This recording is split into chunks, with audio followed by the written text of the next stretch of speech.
Welcome all, and thanks for joining us today. I'm Richard Trethewey, and I'm coming to you from Brookline, the This House project in Brookline. This is our second project of the season. Our first one's in Jamestown. This one you'll see airing coming in late January, early February. Now, we've done a bunch of these live feeds from all of our projects, but today it's something different. It's called Pro2Pro. We're going to talk today for the next half an hour about the issues and concerns about skilled tradesmen, the professionals that work in the building trades. So if you're a homeowner, this might not be of interest to you. You're certainly welcome to stay with us.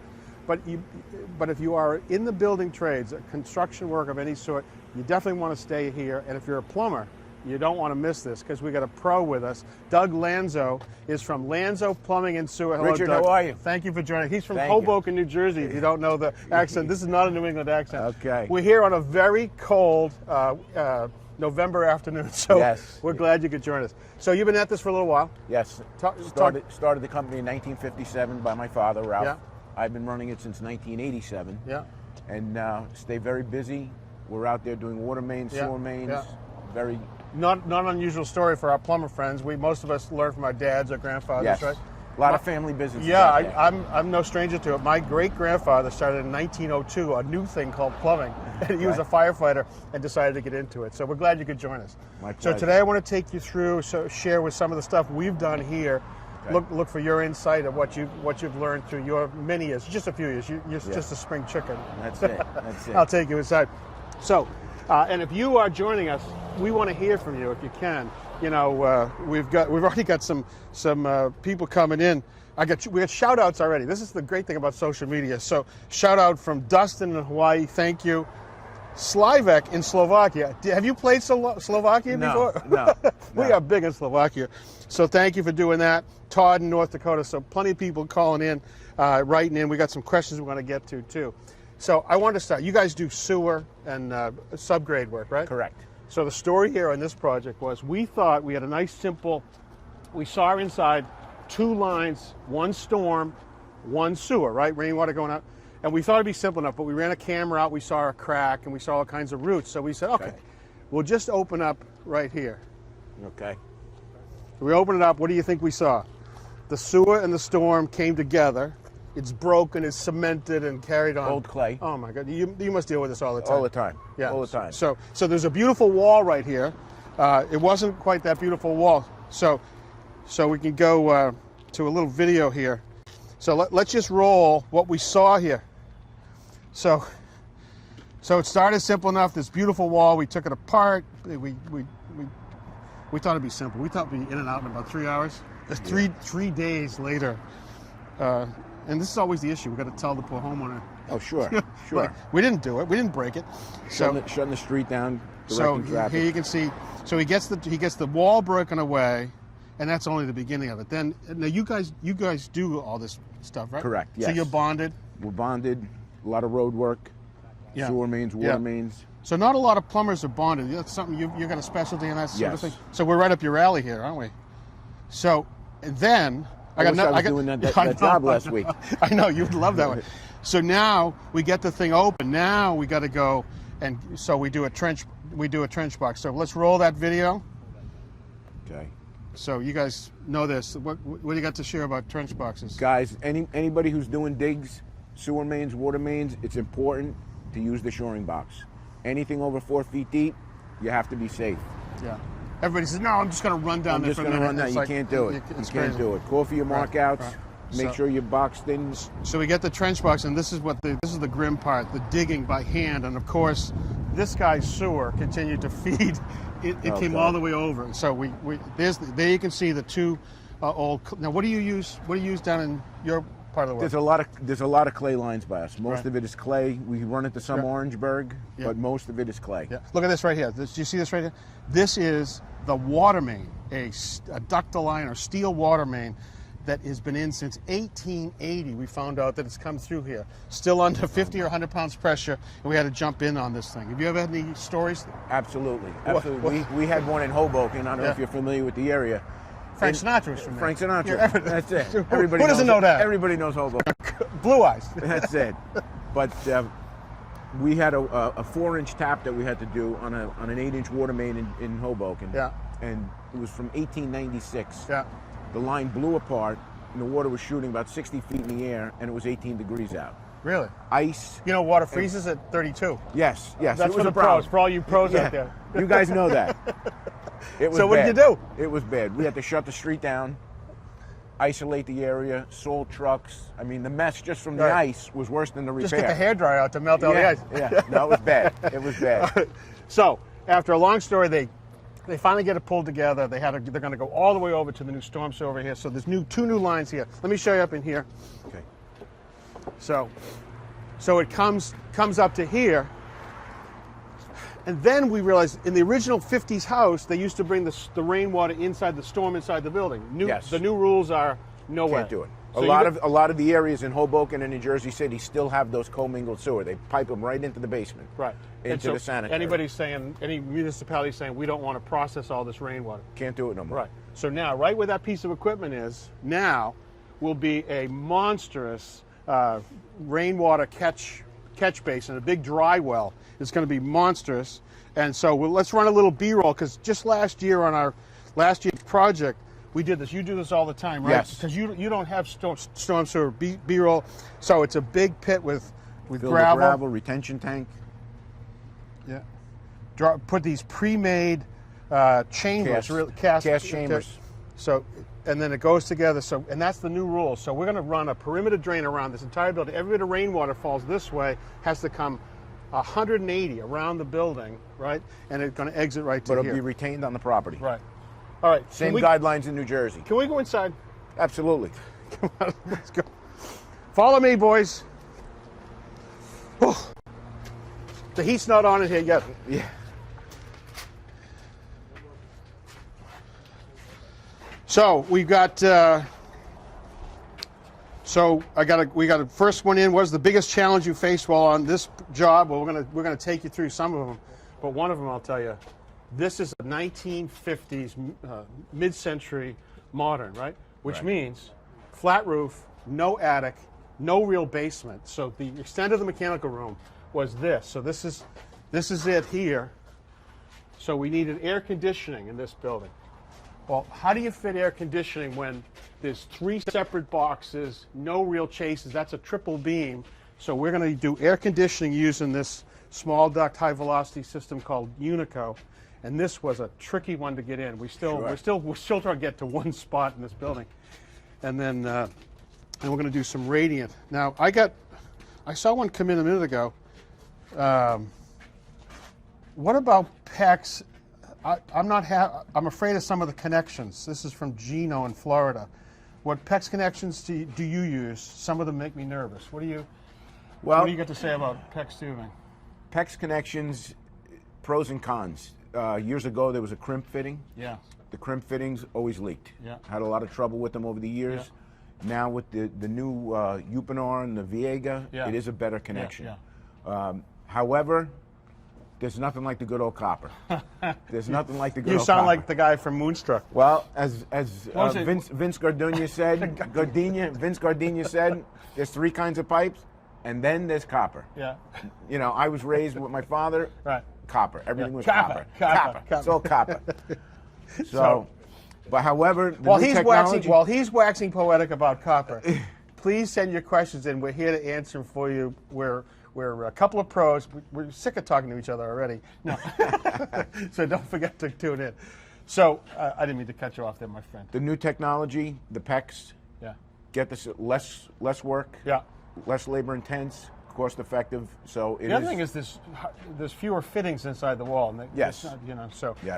So speaking of PEX, what we did is this is the PEX that we've got for radiant in every single floor. So there's radiant underneath my feet right here. There will be radiant down here. Now this is the place where we would love it to have been a mechanical room, but of course that became the exercise room and the laundry. You can actually see our new sewer line coming in here, and that's where the clean out is. And we also ran a new water main that we didn't even talk about outside.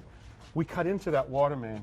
Oh my goodness! It's like you talked about your thing in Hoboken. It's the scariest thing ever. It's scary. An 1880s thing, and so we did it. So, all right, please call in if you have any questions at all. Let's go. Let me show you what we did up here. Okay. So, here we go to yet another level on this building, which means nothing is easy to run inside the building. So, Mr. Lanzo, this is your kitchen. This is your kitchen. Lovely, right? Lovely. So they put they designed the kitchen sink for right here.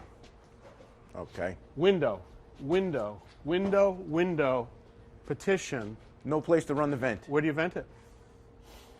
So, Nowhere to go. in this code, in this jurisdiction, we can't use. Can you use the mechanical, the Studer vents? Yes. You yes. can. We can in New Jersey. We can use those. Okay, so that's that mechanical. It's a little lifesaver, as you guys know out there. Right. It's a lifesaver having those mechanical vents. So what we're allowed to do here in Massachusetts, we have to do a thing called a bow vent. You guys know, you know a bow vent. So we come here, but now where do you run the vent pipe? You can't go here. You can't go. Look at this. You can't go here. So we go down to the floor, and you say, "Oh, we'll get up here." Then, but wait, no, this is open. So we got to come all the way here, and so by the time the vent gets out of the house, it's just totally pooped. It's a lot of hot air. So, all right. Oh, here's what we did for Radiant. This is that Vega system, and also Uponor has it. It's just brilliant. It's a plywood system. I don't know if you guys are doing it, all you plumbers are doing it, but it's pretty cool. And everybody loves Radiant. I mean, it's just a great solution. The key to that is when you're going to tile the floor or put hardwood on top of it, you save the space. Yeah, and you see it. So let's sit and talk for a minute, take some questions. Okay. So, all right. So we got some questions from Nick from Wisconsin. We're glad you're here, plumber friends. Are you? Our friends from Plumbing, Heating, and Cooling Contractors have tuned in. I know PHCC. I was a PHCC brat. You know, the only place our family ever went on vacation was wherever the convention was for the plumbers. So we're glad you're here. Here's one from Nick from Wisconsin. I have a 1950s Cape Cod home in Wisconsin. How can you have a Cape Cod? No, I'm only kidding. My plumbing pipe is made of galvanized steel tubing. Is this something I should update to copper in the future? If so, how do you know when it's time? Thanks, Nick. Well, if it's galvanized, it's old. It's old. We haven't used that in a long time. So. Are you saying anything born in the 50s is too old? Pretty much. Pretty much. Yeah. I hate to say it. I was in the 60s, so I still have some time. You rat. But if it's time. Yeah. It's time. Yeah. And a lot of times the galvanized also, as you guys know, they get clogged up. We get a lot of water mains that are galvanized, and we have to replace them due to low pressure. Yeah. So it's a common problem. So you got a viable business down there. You're cranking away, and we're glad you joined us here. But thank you. You know, what is the big issue for you these days? I mean, what makes your life easier? What makes your life hard? The easy part is that we're very busy. So that's easy. Mm-hmm. The tough thing is getting good qualified technicians that want to work, that want to be on call, that want to get the job done. Yeah. So those are the troubles today. So we hear that all the time. I mean, to that end, what we did on this house this year, actually it started 2 or 3 years ago, we have done this thing called Generation Next. We're trying to get to the young kids of today to have them potentially go into the skilled trades. You know, in the old days, you had a path where you got a liberal arts degree and you went off to work for the insurance company or Marbell. Right. And there is just unbelievable amounts of opportunity in the skilled trades. I don't want to have to tell you guys. I mean, and so we're trying to do that to do our part. We had Mike Rowe come and join us, and you know Mike Rowe. He's been fighting for this issue for a long time. Right. So, and what do you do to find kids? Well, we go to the vocational schools. There's several of them in our area. The key is, you know, if there's a dozen graduates, how many are really going to want to do the job, and how many are going to make it? So you have to look for the best, and you hope, you know, you get a couple of quality people out of it. You also have to explain to some of the young kids that when you work in new construction, the minute the heat gets turned on, it's time to leave. That's right. That's right. Like so, it's freezing. Yeah, you're working in cold weather, snow, rain, everything else. That's right. We got some shout outs to Ryan in Pennsylvania. Thank you, Ryan. Solomon in Taunton, Mass. Geronimo in Brazil. We are working international. That's it. We are just doing it. So we better get more trucks. Yeah. Ryan asked, what are your thoughts on ProPress fittings? We use them. They're good. Yeah. They're good. So, yeah. ProPress for people that might not be plumbers. This is what I do. Right. ProPress is a pretty cool solderless connection. Viga makes it, and some others have copied it, where you just use this high torque wrench and just make the connection. We have the pneumatic ones, Yeah. the battery operated, That's right. and it's ideal, especially in commercial buildings where you can't get the water completely isolated. Yeah. Works out perfect. Yeah. So, what are your thoughts on another one from Stony asks? John writes, PEX is illegal to use in Alaska. Too cold up here. Yeah, it is. Yeah. Move. No, I'm only kidding. I know you love it up there. Sunrises, sunsets. It's cold up there, I know. But PEX can freeze. People think that copper freezes and PEX doesn't. PEX will freeze. It just has a little more give to it than copper does. Gives you a little more time. A little more time, but not by much. Not by by a couple much. seconds. In Alaska, it's about a half a second. Yeah. So Matt, another one. How strong are shark bites? Will they last? You got any comments about that? Not a big fan. Doctor? Not a big fan. Not a big fan. It's I used them on a show. Keep going. it's a quick fix. It's a quick fix, something temporary. Right. And in an emergency situation, if there's a water leak and you need to isolate it, Yeah. that's the part Or for if it. water's dripping down on your head and you can't Exactly. solder it. Yeah. Exactly. So I wanted to ask you, HomeServe is a sponsor of this house, and they helped us meet you, which was cool, and you're a member with them. But I don't tell people tell the plumbers what is HomeServe. Well, HomeServe is basically a warranty company for homeowners, where the homeowner can buy different policies, whether it's plumbing and drain, air conditioning, external sewer, internal sewer. And what they do is if the homeowner has a problem, they call up HomeServe. There's call centers. They take the calls in, dispatch the calls to us, and we go out and do the service. Okay. But at the time, I mean, you were a viable business, a going concern. You're cranking. Why would you even bother with HomeServe? I mean, why did it make any sense? We're always looking for something else. Yeah. That's our thing in the business. We're always trying to get more work. How can we improve? How can we increase the customer service? As you know, all the contractors out there, it's all about customer service. You need to keep the customers happy. You need to keep the employees happy. Right. It's right across the board. So in this case, you get additional business. You don't have to advertise, and you get paid. And we get paid. Which is not a bad thing. It's an amazing concept. You get paid. Yeah. Like, you're not chasing the money. what do you do when people owe you some money there, Doug? It's terrible. It's terrible. It's terrible. You got to chase them around. You have to chase them around. That's one thing you don't have to worry about with HomeServe. HomeServe is quality to deal with. Yeah.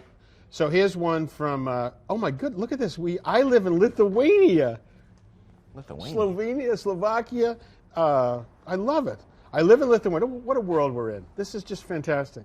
I live in Lithuania, and we use polypropylene mains piping. Is it available in the U.S.? So you want? I can take it if you don't. Yeah, we can't use it no more. Right. Polypropylene is only used for underground irrigation fittings. Right. Polypropylene doesn't have the long-term integrity.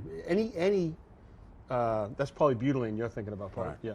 But any plastic will get, if you heat it and cool it enough times, it'll get what they call temperature aging, where it'll get brittle over time.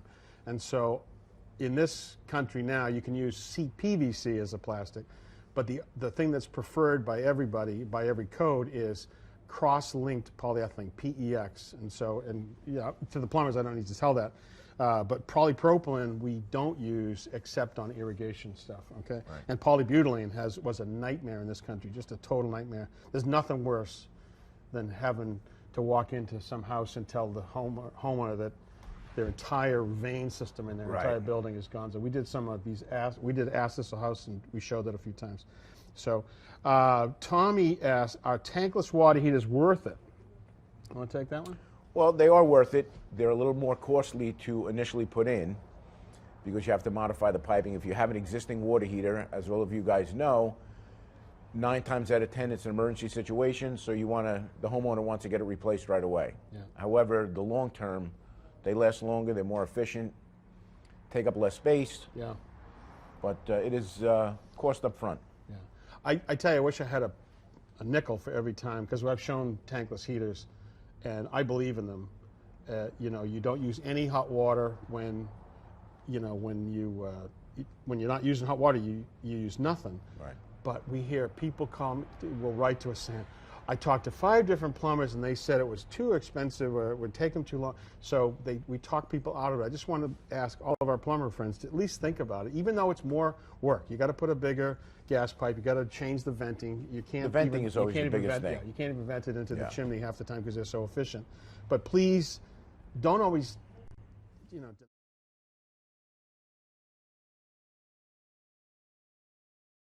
Question. Thank you, everybody, for this. Is really fun. What pipe glue do you use? Since I'm not sure on what connection we're talking about, but this is Mikolai. What pipe? So I guess on PVC. PVC. So yeah, I'm not sure what PVC glue. What we can answer on that one. So here's one from Facebook. Laura Coleman. Can radiant heating be placed in walls? And I can take that one. I'll take that gladly. Yeah, go ahead. So. There is nothing better if you're going to build some beautiful shower. So do it in the floor and do it in the walls and do it at the bench and make all those surfaces that would be this is in cold climate. You don't have to do it in Florida. But in the cold climates, there's nothing better to think in every dimension. The more surfaces you can get covered to be conditioned, the lower you can run the water temperature, the more comfortable you'll be. So yes, do it. Just make sure you don't put it in places where someday in the future they would put a grab bar in later, because that's not good. Then it becomes a sprinkler system. Not to interrupt, but the radiant heat in our areas is ideal for outside the driveways. Oh. We do a lot of that. The winters that Snow we have, melting? snow melting, Yeah. it's outrageous. It's wonderful. So we're doing that here, you know. So right at this end of the building, we've got a driveway that pitches exactly into the garage. It would just be a nightmare. So we did a trench drain at the end. Okay. We're doing snow melting, antifreeze, all of it. You know, it means a little more work with a heat exchanger, but definitely worth it. David from Facebook says, hello, my house was built in 1821. No sump pump in the basement. Is that a difficult job for the homeowner to do? Just got to dig, boy. You got to dig. You got to dig. Depends how much work you want to do. You got a pickaxe? That's it. Chop up the floor a little bit, sink the pit in. Right. So I was talking to somebody today that he just bought his first house, and he bought the house in the summer. And now, as he goes into the fall, the water table has raised. We've had all this rain. So he had 2 sump pumps, but didn't see them go on ever in the summer. So he just came home from his honeymoon and found 6 inches of water. The 2 sump pumps failed. He finds out that the water table at this time of the year is now. He bought a boat. He has a houseboat. He has a leaky houseboat. Oh my God! I'm not laughing at you, Mike. Sorry. So, what are your thoughts on press fit universal fittings? Technology has come so far. Any thoughts? Longevity? I'm not sure what press fit. I guess is that shark bite. Maybe shark bite or Pro Press. Yeah. So here's one. New hot water tank. No hot water pressure. Very low. Old pipes. Anything to clean them out. I don't know how you answer that. This is Dominic from Facebook. Unless they heated the top of the fitting on the water heater too much and melted the tube. Melted the dip, the outlet. Could be. All right, we got questions coming in like crazy. We're not going to get to all of them. So Mandy Gayala says, house is 1870. You have a lot of old houses out there. And so are the pipes. Here it is. It just keeps jumping around. Replacing cast iron stack and drains to the city line and installing sump pit and sump pump and backwater valve. Yikes. Day 3 of a $20,000 replacement because tree roots. Will we be okay with replacement pipes? Yeah, so $20,000. That's like a deposit for you. Yeah, I don't know about that. I'm only kidding. That's a common problem though. The roots, we do those all the time. Yeah. Especially with the HomeServe policies. That's with the clay lines. The joints are just really pushed together, as you know, the 2-foot sections. Yeah. And we're always doing repairs with the roots. Yeah. So we had roots here. That was the beginning of all this stuff, because there was a tree here. And what happens with these roots is they just get in there, and it's a perfect place. They feed off the water. They love everything you're sending down from the kitchen sink.